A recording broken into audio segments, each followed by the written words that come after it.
This is a 2022 update on how to contact Shopify support. So first we'll have to go to shopify.com and then scroll all the way down to the footer section and look for 24/7 support.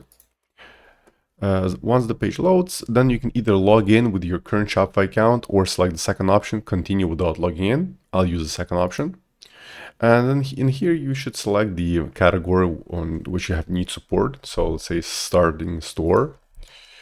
Then scroll a bit down and you should see an option get support, and you can contact via chat or send an email. And also if you have a store, you can log in and potentially you might have an option for phone support. Actually, let me try it right now.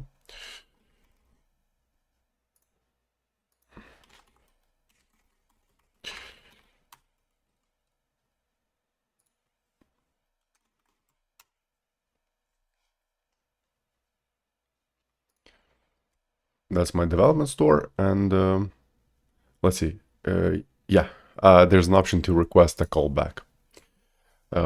So I hope you found this tip useful, and for more Shopify tips, please ensure to subscribe to my channel. Thank you.